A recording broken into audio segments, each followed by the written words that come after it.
Hello, brother. Hello. Hello. What's your name? Hello. My name is Mike. I'm from America. America. Okay, USA. This is the world's largest gathering, right? Yeah, it is the world's largest gathering. Yes. What is your experience about Kumbh? Lots of new friends. Lots. Many friends. Okay. Yes, it's a wonderful experience. Okay. Thank you, so brother. much. Nice meeting you, brother. Thank you.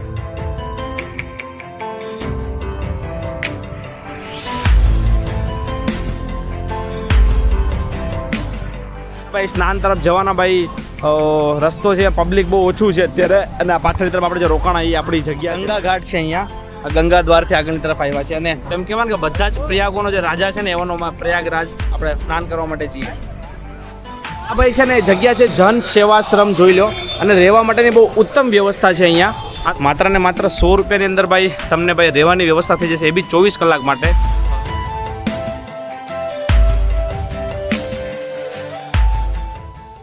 તો hello મિત્રો, good morning, સુપ્રભાત, Har Har Mahadev.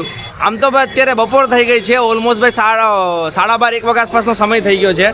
તો ભાઈ ફિલહાલ આપણે ભાઈ મહાકુંભની અંદર final કાલ રાત્રે પહોંચી ગયા. તમને મેં કાલ રાત્રે ભાઈ જગ્યા નહોતો બતાવ્યું, કારણ કે બહુ બધું થાકી ગયો હતો હું. તમને એકવાર જગ્યા બતાવી દઉં. તો ભાઈ આ ભાઈ છે ને જગ્યા છે જન સેવાશ્રમ, જોઈ લો, અને રહેવા માટેની બહુ ઉત્તમ વ્યવસ્થા છે અહીંયા. આ તમે જોઈ શકો છો અહીંયા. આ સાઈડ પર આપણી રામપ્યારી પડી છે, રામપ્યારી મૂકવાની વ્યવસ્થા બી થઈ છે, અને અંદર સુધી બી આપણી ગાડી કાલે તમને ખબર છે કે આવી ગઈ હતી. એકવાર તમને જો અંદરની વ્યવસ્થા બતાવી દો રહેવાની, જોઈ લો. આ ટાઈપની તમને આખી બધી જ વ્યવસ્થા મળી જવાની છે અહીંયા. આ તરફ બહુ બધા તમને કોમનની અંદર બેડ મળી જવાના છે, તો અહીંયા તમને રહેવા માટે. તો હું અહીંયા રોકાયેલો છું. તો ભાઈ માત્ર ને માત્ર 100 રૂપિયાની અંદર ભાઈ તમને ભાઈ રહેવાની વ્યવસ્થા થઈ જશે, એ બી 24 કલાક માટે. નાવા ધોવાની વ્યવસ્થા બી છે, સંડાસ બાથરૂમ ટોયલેટ વગેરે બી બધું જ છે. અને હવે ભાઈ ફાઇનલી હું જાઉં છું ભાઈ બપોરનું ભોજન કરવા માટે. તો ચાલો તમને બતાવી દઉં, સાથે સાથે થોડા ઘણા મહાકુંભના દર્શન બી કરાવી દઉં. અને આ તરફ પાછળની તરફ જે ભાઈ છે ને બધી ટોયલેટની બધી વ્યવસ્થા છે અહીંયાની. અને જો આ છે ભાઈ જન સેવાશ્રમ, જ્યાં આપણે રોકાયેલા છીએ. તો ચાલો ભાઈ હવે આપણે જઈએ છીએ. અને મારી સાથે ભાઈ છે ને આપણા ગુજરાતના એક સાથી કહેવાય, એક મિત્ર મળી ગયા છે. અને મિત્રતા કેવી હોય ને તમને બતાવું. તો જો આ છે આપણા અર્જુન દાદા, હું તો દાદા જ કહું છું. તો ખરેખર છે ને એમની ઉંમર કેટલી? 70. કાકાની ઉંમર 70 વર્ષ છે, મારી ઉંમર 24 વર્ષ છે. તેમ કહેવાય ને કે ભાઈ મિત્રતા છે ને ઉંમર જોઈને ના થાય. બીજી વસ્તુ કે મહાકુંભની અંદર હું ને કાકા આટા મારીશું. હા, એમ કાકાનો એમ કહેવાય ને કે અનુભવ અને મારો ઉત્સાહ આ બંને લઈને મહાકુંભમાં આટા મારીએ છીએ. બંને જમવા માટે જઈએ છીએ, અને કાકા અમદાવાદથી છે. તો બસ જો આ મહાકુંભનો આવું કાંઈક અત્યારે ભાઈ સીન છે. ફિલહાલ ટ્રાફિક ઘણું ઓછું છે, ને આજે ભાઈ 24 તારીખ છે. 24 તારીખે ટ્રાફિક ઘણું ઓછું મળશે તમને જોવા માટે. જુઓ આ તરફ છે, અને આપણે ફિલહાલ રોકાયા છે ભાઈ સેક્ટર 24ની અંદર. આ મારો જન સેવાશ્રમ છે, આ છે સેક્ટર 24. આ સાઈડ છે ભાઈ ગંગા દ્વાર. તો ભાઈ એક્ઝેક્ટ ભાઈ ગંગા દ્વાર DPS ચોરા એટલે કે દિલ્હી પબ્લિક સ્કૂલ છે ને એની એક્ઝેક્ટ સામેની તરફ છે આ રહેવાની વ્યવસ્થા. તમારા ઘરે આવવું હોય તો બહુ સારી વ્યવસ્થા છે. જો કે આ વિડીયો તમે જાણો છો ત્યારે મહાકુંભ પતી ગયો હશે, પરંતુ ચાલો આપણે જમવા જઈએ છીએ, થોડી જમવાની વ્યવસ્થા કરી લઈએ.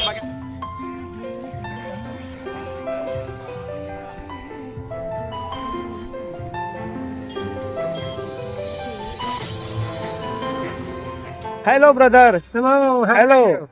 What's your name? Hello. My name is Mike. I'm from America. America. Okay, USA. From America. To India. Okay. This is the world's largest gathering, right? Yeah, it is the world's largest gathering. Yes. What is your experience about Kumbh? Lots of new friends. Lots of. Many friends. Okay. Yes, it's a wonderful experience. Okay. Chalo, nice meeting you, Thank you brother. so much. Nice meeting you, brother. Thank you. Hello. Thank you. તો ભાઈ ફિલહાલ આપણે બપોરે એમ કહેવાય કે જમવાની વ્યવસ્થા આપણે ગોતી લીધી છે. અલગ અલગ જગ્યાએ તમને ભાઈ અલગ અલગ પ્રાઇસમાં બધું જમવાનું મળશે. આપણને એક જગ્યા ગોતી છે જ્યાં 120 રૂપિયામાં તમને થાળી મળે છે. આગળ ઘણા બધા ભંડારા વગેરે બી છે, પણ ટૂંકમાં ત્યાં બહુ બધા દૂર છે, એટલું બધું જવાનું આપણી પાસે છે નહીં. ત્યાં જવું હોય ને તમારે તો બાઇકમાં 300-400 રૂપિયા આપવા પડે, એની કરતાં કંઈક નજદીકમાં જમી લેવું સારું. હું છે પાછળ અર્જુન કાકા બેઠી ગયા છે ત્યાં. આ તરફ તમને આખું જમવાની ભાઈ વ્યવસ્થા છે. નહીં પણ તમને બધી જ જગ્યાએ આવી રેસ્ટોરન્ટ વગેરે મળી જશે. અગર તમે ભાઈ મહાકુંભની અંદર આવો છો તમને વ્યવસ્થા બધી જગ્યાએ મળી જવાની છે. મને શૂટ કરતા જાઓ. હા, નદી કિનારો દેખાડતા જાઓ ને હાલ્યા જાઓ, બીજું હોય. તો ભાઈ હેલો મિત્રો, હર હર મહાદેવ. ફિલહાલ ભાઈ બપોરનો ટાઈમ થઈ ગયો છે. પાછળની ભાઈ તડકો છે બહુ, એટલે કદાચ મારો ચહેરો તમને એકદમ કાળો દેખાશે. પરંતુ અત્યારે આપણે ભાઈ સ્નાન કરવા માટે જઈ રહ્યા છીએ જો આ તરફ આગળ. તો જોઈ લઈએ ફટાફટ. આજે આપણે ગંગા સ્નાન કરીએ છીએ ભાઈ. આજે છે 24 તારીખ. ગંગા સ્નાન કરવા માટે જઈ રહ્યા છીએ અને 26 તારીખનું સ્નાન બી જરૂર આપણે કરવાના છીએ. તો ચાલતા જઈએ. જો હવે તમને નજારો મળે. અત્યારે ભાઈ સ્નાન તરફ જવાના ભાઈ રસ્તો છે, પબ્લિક બહુ ઓછું છે અત્યારે. અને પાછળની તરફ આપણે જે રોકાણા એ આપણી જગ્યા છે ભાઈ. Hello brother, hello. જો ભાઈ પાછળની તરફ આપણે સંગમ ઘાટ તરફ આવી ગયા છે. ટૂંકમાં ગંગા ઘાટ છે અહીંયા. આ ગંગા દ્વારથી આગળની તરફ આવ્યા છે. અને તમે ખાલી પાછળનો નજારો જો. પાછળ નીચે જે રેતી છે ને જો, આ એકદમ આપણે ગુજરાતી ભાષામાં કહીએ ને પૈણો છે આખો. જે રેતી સમંદર કિનારે ને એવી આખી સરસ મજાની રેતી છે. અને બહુ મોટો રણનો જે રેગિસ્તાન એ ટાઈપનું છે આખું. અને આ ઘાટ જુઓ તમે ખાલી, કવડો મોટો. દૂર દૂર સુધી આપણે આ સાઈડ અહીંયાથી ચાલુ થયો ભાઈ ઘાટ. અને આ તરફ ભાઈ ઓલમોસ્ટ ભાઈ 500 મીટર આસપાસનો ઘાટ છે આખો. આ કન્ટિન્યુ જવાનું ભાઈ આમાં. અને બાકી આ નદીના વચ્ચેનો રસ્તો છે. અત્યારે નદીમાં પાણી બહુ ઓછું છે એના કારણે. બાકી જુઓ પબ્લિક અત્યારે ભાઈ ઘણું ઓછું છે અહીંયા. શાંતિથી આપણે એકદમ મસ્ત રીતે સ્નાન કરવાનું છે આજે. આ સાઈડ આમ ક્રોસમાં કેમેરા રાખો છું જેના કારણે ભાઈ મારો ફેસ દેખાય, કારણ કે સૂરજ પાછળથી છે એટલે.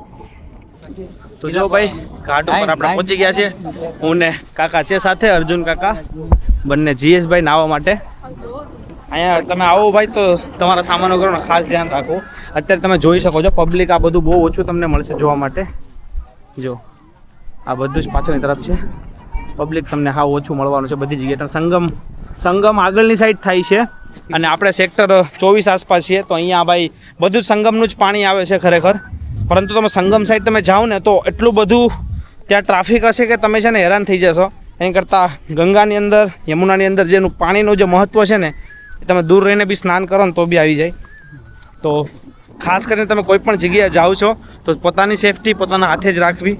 પરિવાર સાથે આવો છો તમે, અગર 24 પછી તમે જ્યારે પણ આવો છો, 26 તારીખના સ્નાન માટે તમે આવો છો, ખાસ ધ્યાન રાખજો. બહુ વધારે પડતું પબ્લિક થવાનું છે એટલા માટે પોતાની સેફટી પોતાની જાતે જ રાખવી. તો ભાઈ ફાઇનલી હવે આપણે જઈએ છીએ ભાઈ ગંગા સ્નાન માટે. એમ કહેવાય ને કે ભાઈ વિશ્વનું સૌથી પવિત્ર જગ્યા એમ કહેવાય ને કે ભાઈ ત્રિવેણી સંગમ ભાઈ પ્રયાગરાજ. તેમ કહેવાય ને કે બધા જ પ્રયાગોનો જે રાજા છે ને એવાનો પ્રયાગરાજ. આપણે ફાઇનલી ભાઈ આપણે ગંગા, યમુના અને સરસ્વતી માં ત્રણેય નદીઓનું જ્યાં પાણી આવે છે એવી પવિત્ર જગ્યા ઉપર ચાલો આપણે હવે સ્નાન કરવા માટે જઈએ. જય હો ગંગા મૈયા.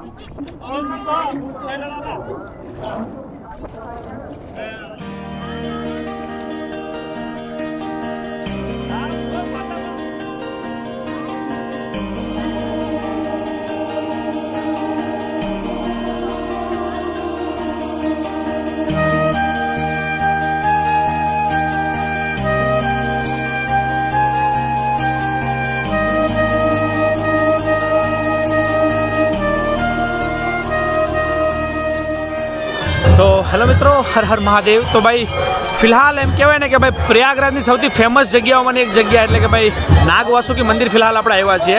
તો ભાઈ છે ને સામેની તરફ ભાઈ સેક્ટર 24 છે. અમે ત્યાંથી અહીંયા આવ્યા તકરીબન 20 કિલોમીટરમાં ગાડી ચલાવી. તમે મારા મોઢા પર ધૂળ જોવો. હું અને ભાઈ કાકા બંનેમાં આવ્યા છે, અર્જુન કાકા. તો પહેલાં ભાઈ અમારે જવાનું હતું લેઝર શો માટે. તો આખું અમે ફરીને ભાઈ લેઝર શો માટે ગયા તકરીબન 9 થી 10 કિલોમીટર. લેઝર શો બંધ થઈ ગયું છે પરમિનેન્ટલી. તો લેઝર શોથી ત્યાંથી પાછા આપણે નાગવાસુકી આવ્યા. તો ત્યાંથી ફરીને આપણે સેક્ટર 24ની અંદર સામે આવી ગયા. અહીંથી સામે તમે નદી ક્રોસ કરો એટલે સેક્ટર 24 તકરીબન 20 કિલોમીટર ગાડી ચલાવીને આપણે આવ્યા છે. ને બહુ બધા ટ્રાફિકની અંદર 1.5 કલાકથી ગાડી ચલાવી 20 કિલોમીટર વિચાર કરો. ફાઇનલી ભાઈ નાગવાસુકી મંદિર આવ્યા છીએ. જુઓ પાછળની તરફ તમને આવું મંદિર જોવા મળી જશે. નાગવાસુકી બહુ સરસ મજાની જગ્યા છે. તો આપણે ચાલો હવે જઈએ. અને તો ફિલહાલ આપણે નાગવાસુકી મંદિર ઉપર છીએ અહીંયા. તો એકવાર તમે દર્શન કરી દો પાછળની તરફ. તો ભાઈ આ જે ભાઈ જગ્યા છે ભાઈ આખી ભાઈ જોઈ લો. આખું નાગવાસુકી મંદિર છે આ તરફ. અને આ તરફ ભાઈ તમે આવશો તો ભાઈ શિવજીનું મંદિર છે, આપણા ભોળિયાનાથ મહાદેવનું મંદિર છે. અને સામેની તરફ ભાઈ તમને છે ને આખું ગંગા ઘાટ દેખાશે ભાઈ. ને એ ભાઈ નદી તરફ છે. જો તમને અહીંયાથી આખા દર્શન થશે સરસ મજાના. જોઈ લો નીચેની તરફ આખો નાગવાસુકી મંદિરનો નજારો છે. સામેની તરફ ભાઈ જેટલી બી લાઇટિંગ થાય છે આ કેટલું ગજબ લાઇટિંગ થાય. જો આખો ત્રિવેણી સંગમ છે ને અલ્ટિમેટ નજારો ભાઈ.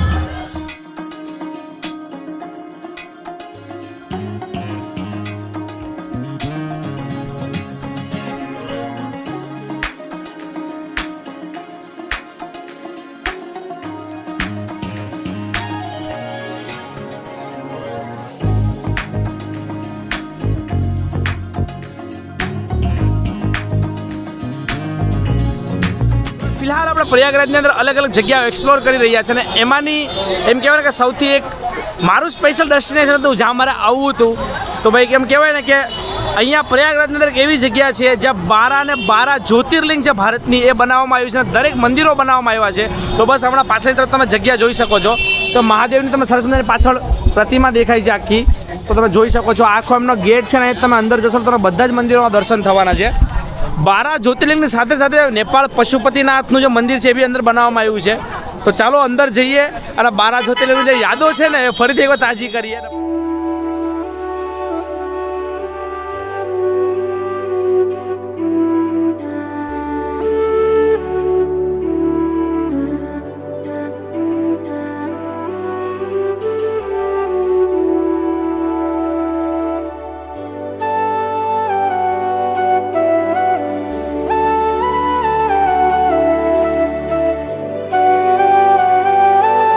मूर्ति बना रखी है. मूर्ति कहाँ पे ऐसी ब्रह्मा जी की मूर्ति लाग वहाँ पे भी है एक. अब ये ऐसे ही बना रखी है, मुझे भी आइडिया नहीं है भैया ऐसा. તો ભાઈ ફિલહાલ એમ કહેવાય ને કે ભાઈ આપણે 12 જ્યોતિર્લિંગના દર્શન કરી રહ્યા છીએ અને સાથે સાથે અમુક લોકો છે તો એમ કહેવાય ને કે જ્યારે બધી યાત્રા આપણે પૂર્ણ કરી હોય ને ત્યારે એમ લાગે ઓહો અહીંયા તમે ગયો તો અહીંયા મારે આવો અનુભવ રહ્યો. તો આ બધી વસ્તુ અમને જાણવા મળે અને જે આપણી પુરાની મેમરી છે ને બધી યાદ આવે. તો ઘણા બધા લોકોને થોડી ઘણી આપણી પાસે માહિતી છે તો લોકોને આપણે આપીએ તો એમને બી મજા આવે. સાથે ઘણા બધા લોકો જોડાયા છે જો પાછળ જે ક્યારના સાથે ચાલી રહ્યા છે એમ કહેવાય. તો आप सब कहाँ से हो सर जी? हम लोग कर्नाटक से हैं. आप सभी साथ में ही हो? अभी हम लोग मुंबई से. लाइक अभी बॉम्बे आप हो सेटल हो वैसा है. ठीक है चलिए. तो लाइक महाराष्ट्र और कर्नाटक का कल्चर साथ में ऐसा. ठीक है चलिए. ऐसा कुछ आपको नज़ारा दिख जाएगा पीछे की ओर भाई. बहुत मजा आ रहा है भाई. मज़ा आ रहा है ना भाई? मज़ा के साथ साथ थोड़ा बहुत ज्ञान भी ले लेना भैया अगर प्रयागराज में आ रहे हो तो. તો ભાઈ આવો કંઈક તમને નજારો દેખાઈ જશે પાછળની તરફ. અને એમ કહેવાય ને પ્રયાગરાજની અંદર તમને આખું ભારતના બધી જ ખૂણેથી લોકો મળી જશે અને સૌથી વિશેષ કે તમને બધી જ ભાષાઓ બધા જ કલ્ચર તમને જોવા મળશે. હિન્દુ ધર્મની અંદર બધા જ કલ્ચરોનું સંગમ કહે ને તો આ છે ભાઈ. હિન્દુ ધર્મને એમ કહે ને કે તાકાત કહે ને ભાઈ, વસુદેવ કુટુંબકમની જે ભાવના છે ને એ તમને અહીંયા ભાઈ સાકાર થતી જોવા મળશે. તો આવું ભાઈ તમને સરસ મજાનો અમેઝિંગ નજારો દેખાઈ જવાનો છે ભાઈ. પાછળની તરફ ભાઈ તમને બ્રહ્માજીની બહુ સરસ મજાની મૂર્તિ બનાવેલી છે તો તમને બતાવી દઉં. જો છે ને અમેઝિંગ નજારો. તો ભાઈ આવો કંઈક ભાઈ તો ભાઈ પાછળની તરફની 12 જ્યોતિર્લિંગનો ભાઈ નજારો. તો માત્ર એમ કહેવાય ને કે ભાઈ 10 મિનિટની અંદર તમે 12 જ્યોતિર્લિંગના દર્શન કરી શકો છો. તો અગર તમે ભાઈ પ્રયાગરાજ આવો છો ગમે ત્યારે પણ તો ભાઈ તમને જે નવો પુલ છે ને નવા પુલની એક્ઝેક્ટ બાજુમાં તમને આ મળી જશે. અરેલ ઘાટની સામેની સાઈડ ભાઈ તમને આ જગ્યા છે 12 જ્યોતિર્લિંગ. ત્યાં તમને 12 જ્યોતિર્લિંગ બહુ સરસ મજાના નમૂના બનાવેલા છે. અગર તમે અહીંયા આવો છો તો સંપૂર્ણ ભારતના જરૂર ને જરૂર દર્શન કરજો. તો બાકી બસ અત્યારે પાછા આપણે આપણી જગ્યા ઉપર જઈએ છીએ હવે. તો હર હર મહાદેવ.